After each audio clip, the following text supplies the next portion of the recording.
Yes, what is up everyone and how are you doing? I hope you're doing well like me because look at this hair and face. How could I not be doing well? It's impossible. Anyway, with what seems like every league in the world currently playing besides Australia because they don't start until October or whatever, here are the 6 matchups that I'll be keeping my eyes on this weekend with these binoculars. Yeah, I'll be watching there, and I'll be watching there, and I'll be watching over there. Actually, I'll probably just be watching on my TV. Whatever, let's just get to the first matchup. And we're gonna start with the only 2 teams left in the Premier League who are perfect through the first 2 games this season. It's Liverpool versus Arsenal. And all I wanna see is Gunners manager Unai Emery put all of his best players on the field at the same time. So please, start Nicola Pepe and Aubameyang and Lacazette, of course, so that you give your fans the front 3 that they deserve. Then if you had a better back 4, you could roll out Ceballos and Messi in midfield too, because imagine that front 5. Let's just take a moment and imagine that front 5. They would score 3 goals a game. And I'm taking into consideration that these guys missed a lot of sitters too. They would still score 3 goals a game. That's how many opportunities that this front 5 would create. Whoa. However, this isn't fantasy, this is reality, and Unai Emery's reality to be exact. So heading to Anfield, where Arsenal have given up a combined 22 goals the last 6 times that they've played there, I think we can all expect some super conservative formation and tactics from the Gunners, until that is, they go down a goal or 2 and have to open up. And once the game gets wide open, I think it will be extremely fun to watch, but it could take 45 to 60 minutes for that to happen. Also for me, Liverpool are already the finished product. They know who they are and what they're about and how they're gonna get the job done. Whereas with Arsenal, though extremely talented, especially on the attacking side of the ball, like I mentioned earlier, they are still trying to put all of those pieces together, and I think that will ultimately be the difference as the Reds make more plays when it matters and win this game 3-1. And I have to say, as an addendum to all of this, if Liverpool truly want to hold off City to win the league, they can't afford to drop any points at home no matter who the opponent is, so I fully expect them to be up for this one. And up next, let's head to Spain for Barcelona versus Real Betis, because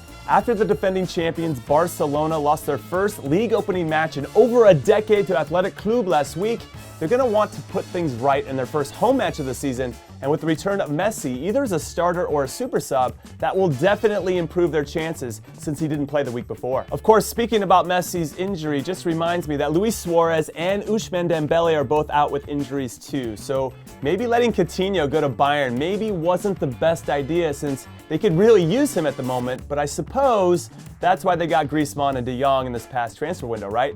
To give them depth in these situations. However, Betis, who the last time they played against Barcelona, it was at home at the end of last season. Maybe you remember it, and that's the one where Messi got a hat trick and then Betis's fans gave him a standing ovation. Yes, their own fans gave another player a standing ovation. So you have to think that the players themselves on Betis will be eager to revenge that memory and to make up for the fact that they just lost at home last weekend to Real Valladolid, who I predicted to get dead last in my La Liga preview. So if Betis truly wants to crack into the top 6 this season like I thought they would, I had them finishing in 6th, this was an unacceptable result to lose to Valladolid. And the sad part is, I don't think it's going to get any better for Betis since Barcelona are already under pressure to win their first game of the season, especially at home, which I think they're going to do 2-0. And next up, it's the best matchup for me in the opening weekend of Serie A, Fiorentina versus Napoli. And I'm really loving the vibe of Fiorentina right now, especially the getting Franck Ribéry to join the team on a free transfer vibe. Now sure, Ribéry isn't as spry as he used to be, but apparently you get smarter as you age, or at least that's what they tell you. So I think he'll have a significant impact once he gets fit, though that might take a few weeks. Also, I really love the marketing genius of getting Ribéry as well.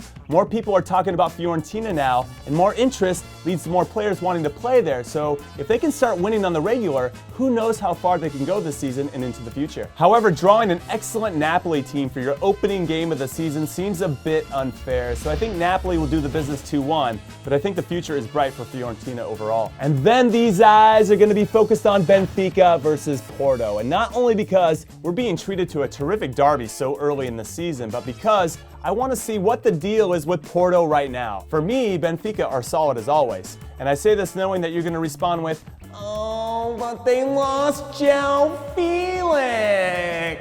But that's what they do. They build players, they sell them, they rebuild, they sell again, and they still find a way to win their league regularly and do significant damage in Europe. It's pretty impressive. And usually I could say something similar about Porto, but this season hasn't started well. They crashed out of the Champions League qualifying rounds after losing to Krasnodar 3-2 in leg 2 at home, which, given that I've lost to Krasnodar in career mode, which some people will never let me forget, I know how it feels. And it sucks. And then they lost their first game of the league as well to a team they should always beat. So they're already 3 points behind their biggest rivals Benfica in a league that's usually decided by 3 points or less. So what a start for them. And yes, okay, fine. I know we could argue that in derbies, past performances don't mean anything, but I think it does matter because it's way too early in the season for a team to know how to hit a switch and turn it on. That takes time. So I'm going with the hot hand, and Benfica is the hot hand, and they're gonna win this 2-1. And then I will definitely be watching the most epic game in MLS this weekend, LAFC versus the LA Galaxy, also known as El Tráfico, which is such a great name for a derby and one that fits the LA area so perfectly. And I can say that with full confidence because I'm from LA. Anyway, here are the fun facts about this matchup that you need to know. The Galaxy are the winningest team in MLS history with 5 MLS Cups to their name, while LAFC are only in their second year of existence, so they have no trophies that they can boast about. However, LAFC are easily the best team in all of MLS this season, while the Galaxy, though in third in the Western Conference, still run hot and cold. However, times 2, LAFC have never beaten the Galaxy, so there's that. However, times 3, with all of this said, the best part of the rivalry at the moment for me is the trash talk between each team's best player, or really, it's just one player doing all the trash talk, and I'm sure you know who it is. Now, before the last El Tráfico, when Zlatan scored a ridiculous hat trick to beat LAFC 3-2, he scoffed at the idea that Carlos Vela is a better player than him, saying, Carlos Vela is playing in MLS and he's in his prime. When I was 29, where was I? I was in Europe. Big difference. Woo! God damn, I feel like the temperature got raised 10,000 degrees after that Zlatan quote. But whatever, no matter how you feel about that, there's no denying that Carlos Vela is the league's MVP so far this season with 26 goals and 10 assists in only 25 games. So if you can make time for this game on Sunday night, you should. Also, I think it ends 2-2. And finally, these eyes will be peeled on 2 of the best teams in Mexico, Tigres versus Club America, because they just faced each other on Wednesday night in the semifinals of the first ever Leagues Cup, which Tigres won on penalties to book a spot in the final against Cruz Azul, who took down the LA Galaxy in the other semifinal. These 2 clubs are going to face each other again this week in Liga MX. And the matchup within this matchup that I want to see in this game is Tigres' stud striker Andre Pierre Gignac, who was held out of the semifinals midweek of the Leagues Cup to rest for this match, by the way, taking on America's new signing, Mexican hero and international goalkeeper Memo Ochoa, who's yet to make his debut for the club. So it's all going to be popping off in what should be a classic game that I think Tigres is going to win 3-2. And all right, that is it. That is all I got. So predict the right score for, let's say, Liverpool versus Arsenal.